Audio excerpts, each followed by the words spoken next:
देखिए, प्रशासन और डॉक्टर, मैं समझता हूँ कि डॉक्टर जैसा सर्टिफिकेट प्रशासन को देगा, प्रशासन वैसा रिएक्शन लेगा। अगर हम एफआरआई दर्ज भी करते हैं तो किसके ऊपर? डॉक्टर्स के ऊपर या प्रशासन के ऊपर। जब वो हमको एक छोटा सी आला लगा के क्विट साबित कर दे रहे हैं हमारा पेशेंट, जब वो एडमिट नहीं कर रहे हैं तो हम किसके पास जाएं, कहाँ पर कंप्लेन दर्ज कर? मसला ये हुआ कि डॉक्टर अवेलेबल नहीं होने की वजह से, या डॉक्टर थे भी तो सीधा सा बहाना करते थे वो कि हमको जो है कलेक्टर का आदेश है या तहसीलदार का आदेश है कि तुम ऑक्सीजन O2 कनेक्ट नहीं कर सकते। मैंने पूछा भाई वजह क्या है, तो कहते थे कि भाई हमको ऊपर से आदेश नहीं है कि आप ऑक्सीजन नहीं लगा सकते।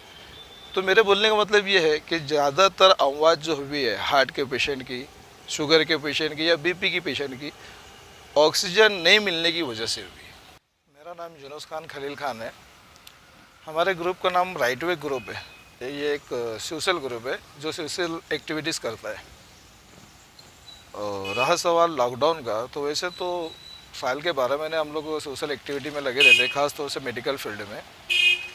और लॉकडाउन जो लगा है ये तो ख़ास एक बीमारी को लेकर के लगा है, कोरोना वायरस को। तो जाहिर है कि बीमारी का और मेडिकल का जहाँ ताल्लुक है वो हम लोगों को एक्टिव होना ही पड़ता है। असल में हमारी एक्टिविटीज़ ऐसी है कि लोग जो है, लोगों के पास हमारे नंबर बटे हुए हो, लोगों को ये पता है कि ये ग्रुप जो है सोशल एक्टिविटीज़ करता है, सोशल वर्क करता है और ख़ास तौर से मेडिकल लाइन से करता है।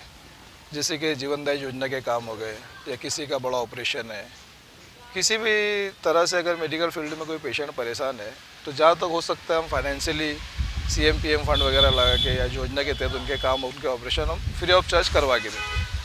लॉकडाउन में हुआ जो कि जैसे मैंने बताया आपको कि हमारे लोगों के पास नंबर बटे हुए, लोगों के कॉल आते थे कि भाई यूनुस भाई आप कहाँ हो, फला जगह आ जाओ, एक पेशेंट है उसकी तबीयत बहुत ज़्यादा ख़राब है। वहाँ जाने के बाद हम पेशेंट को देखते थे तो उसका शुगर बढ़ा हुआ है, 380, 85, 400 तक शुगर है।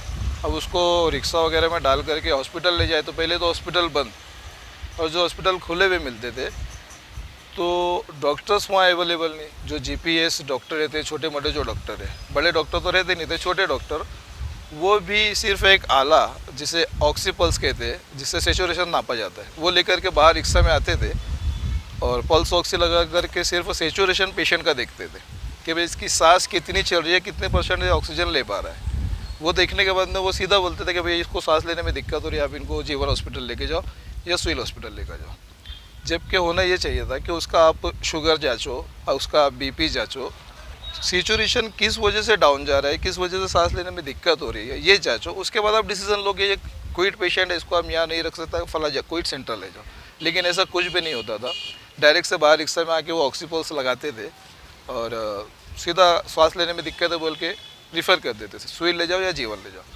और लोगों को दिक्कत ये थी, लोग क्या, हम मेडिकल फील्ड में काम करते हैं, डॉक्टर तो नहीं है, लेकिन इतना नॉलेज तो ज़रूर है कि अगर किसी बंदे का BP 180, 190 या बहुत ज़्यादा हाई हो जाए तो सडनली उसका सेचुरेशन डाउन होता है, उसको सांस लेने में दिक्कत होना ही होना है।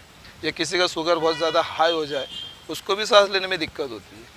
मसला ये हुआ कि डॉक्टर अवेलेबल नहीं होने की वजह से, या डॉक्टर थे भी तो सीधा सा बहाना करते थे वो कि हमको जो है कलेक्टर का आदेश है या तहसीलदार का आदेश है कि तुम ऑक्सीजन O2 कनेक्ट नहीं कर सकते।